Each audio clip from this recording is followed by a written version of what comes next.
ജൈനമ തിരോധാന കേസിൽ പ്രതി സെബാസ്റ്റ്യനെ ഇന്ന് ഈരാറ്റുപേട്ടയിൽ മൊബൈൽ ഫോൺ കടയിലെത്തിച്ച് തെളിവെടുപ്പ് നടത്തിയേക്കും. ജൈനമ്മയുടെ മൊബൈൽ ഫോൺ പ്രതി കടയിൽ ചാർജ് ചെയ്യാൻ എത്തിച്ചതായി കണ്ടെത്തിയിരുന്നു. പ്രതിയുടെ കസ്റ്റഡി കാലാവധി നാളെ അവസാനിക്കും. ഇതിനു മുൻപ് തെളിവെടുപ്പും ചോദ്യം ചെയ്യലും പൂർത്തിയാക്കാനാണ് അന്വേഷണ സംഘത്തിന്റെ തീരുമാനം. ജോസി ബാബു വിവരങ്ങൾ നൽകും. ജോസി, സെബാസ്റ്റ്യനുമായുള്ള തെളിവെടുപ്പ് തുടരുകയാണ്. ചോദ്യം ചെയ്യലിൽ നിന്ന് നിർണായക വിവരങ്ങൾ പോലീസിന് അന്വേഷണ സംഘത്തിന് ലഭിക്കുന്നുണ്ടോ? ഇന്ന് എവിടെയൊക്കെ എത്തിച്ചായിരിക്കും തെളിവെടുപ്പ്?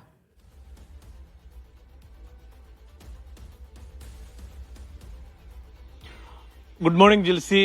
അടിമുടി ദുരൂഹത നിറഞ്ഞ ഈ സെബാസ്റ്റ്യൻ പ്രതിയായ സ്ത്രീകളുടെ തിരോധാന കേസിൽ പോലീസ് അന്വേഷണം വ്യാപിപ്പിക്കുകയാണ്. ക്രൈംബ്രാഞ്ച് ഇന്ന് തെളിവെടുപ്പ് നടപടികളുമായി മുന്നോട്ട് പോകുന്നത് ഈരാറ്റുപേട്ടയിലാണ് ഏറ്റുമാനൂർ സ്വദേശിയായ ജൈനമ്മയുടെ മൊബൈൽ ഫോൺ പ്രതി സെബാസ്റ്റ്യൻ അവിടെ ഒരു കടയിൽ ചാർജ് ചെയ്യാൻ എത്തിച്ചിരുന്നതായി കണ്ടെത്തിയിരുന്നു. ആ കടയിൽ എത്തിച്ചുള്ള തെളിവെടുപ്പ് നടപടികൾ പൂർത്തീകരിക്കാനാണ് അന്വേഷണ സംഘം നടപടി സ്വീകരിക്കുന്നത്. പ്രധാനമായും നാളെ ഇയാളുടെ കസ്റ്റഡി കാലാവധി കഴിയും. 7 ദിവസത്തെ കസ്റ്റഡി കാലാവധി പൂർത്തിയാകുന്നതിന് മുമ്പ് പരമാവധി തെളിവെടുപ്പ് നടപടികളും വിവരശേഖരണങ്ങളും ചോദ്യം ചെയ്യലടക്കമുള്ള നടപടികൾ പൂർത്തിയാക്കാനാണ് അന്വേഷണ സംഘം ലക്ഷ്യമിടുന്നത്. ആദ്യഘട്ടം മുതൽ ഈ അന്വേഷണത്തോടും അല്ലെങ്കിൽ ചോദ്യം ചെയ്യലിനോടും ഒട്ടും സഹകരിക്കാതിരുന്ന പ്രതി ഇപ്പോൾ അല്പാൽപ്പം വിവരങ്ങൾ അന്വേഷണ സംഘത്തോട് പറയുന്നുണ്ട്. അതേസമയം തന്നെ എങ്ങനെയാണ് കുറ്റകൃത്യങ്ങൾ നടത്തിയത്, അതോടൊപ്പം തന്നെ കാണാതായ മറ്റ് സ്ത്രീകൾ ബിന്ദു, ഐഷ, അതോടൊപ്പം തന്നെ ചേർത്തല സ്വദേശിയായ സിന്ധു എന്നൊരു വീട്ടമ്മയുടെ പേര് കൂടി പറയുന്നുണ്ട്.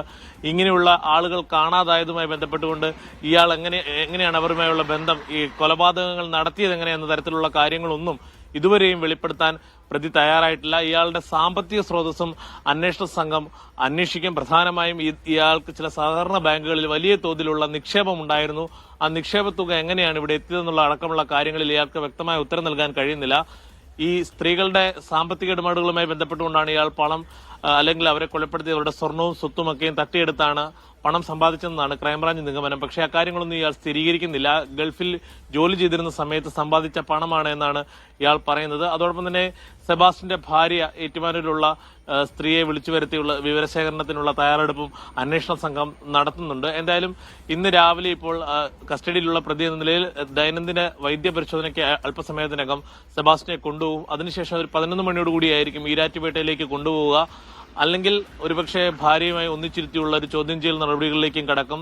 എന്തായാലും അന്വേഷണ സംഘം കാര്യമായ വിവരങ്ങളും പുറത്തുവിടുന്നില്ല. പരമാവധി ഈ കേസിൽ വിവരശേഖരണവും തെളിവുകളും സംഘടിപ്പിക്കുവാനുള്ള നീക്കമാണ് അന്വേഷണ സംഘം നടത്തുന്നത്.